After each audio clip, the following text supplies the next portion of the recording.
tunahakikisha tunang'ang'ana, tunataka kabisa hii maneno iende chini.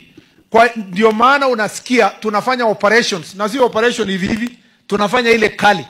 Mimi niliwaambia ndugu zangu wa nyumbani hapa Elgeyo Marakwet kwamba either wasarenda bunduki ama tutafanya operation ambayo it will make sure that it deals a final blow kwa wale ambao wanabeba bunduki. Na nyinyi watu hapa Nandi pengine hamtaelewa hiyo shida. Wale ambao wanatuletea shida ni watu ambao ni mwaka 16, 17, 18, mwaka 20.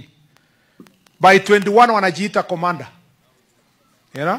Wanajificha kwa ndani ya escarpments. Muliona vile walifanyia father. Kitu yenye hajawahi kufanyika tangu. Father ameenda mahubiri huko juu, anaenda kuhubiria watu na anahubiri mambo ya amani. Kwa sababu juzi wiki moja iliyopita tuliweka pressure na tukashika wengine wakapikana na polisi wakapoteza maisha, hata mwenye walikuwa wanaita komanda yao akapoteza maisha yake.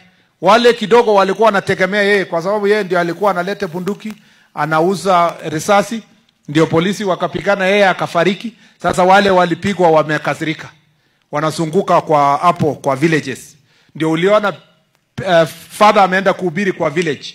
Kwa sababu they are enemies of peace na hawataki tukae kwa amani kwa sababu ukorofi ndio inawafaidi. Uliona waliua father. Na waliua Father Alois ambaye ni mtu mhubiri wa amani. Mtu mwenye ana mbuzi ya mtu yoyote, ana kondoo ya mtu yoyote. Yeye tu alikuwa anachunga na kulisha kondoo ya Mungu. Hajawahi kuwa na kondoo yoyote katika sehemu hiyo. Lakini wao walifanya hivyo kwa sababu ati wanasema tukiua watu kama Father Alois ati serikali itakuja meza kunegotiate na hawa bila kutoa bunduki kwa hawa na kupigana nao. I want to tell them to the face, we will negotiate with no bandit. You either surrender your gun or we will still come for you. No amount of threats is going to stop us from going for them. We will stop at nothing.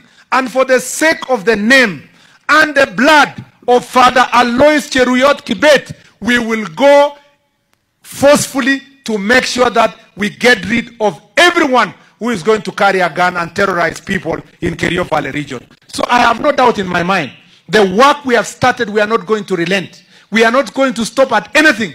Even the work that we did from last week, it will continue. We will not stop because we must honor those who have lost their lives seeking for peace like Father Alois. Watu wa Nandi, watu wa Aldai, muendelee kutuombea.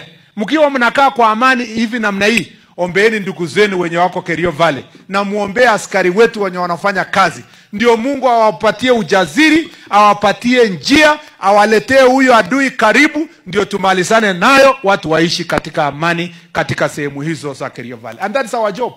I have no other job. My job is to make sure that the people of Kenya are kept safe. We have done a significant job. Nikiona viongozi wengine wanajaribu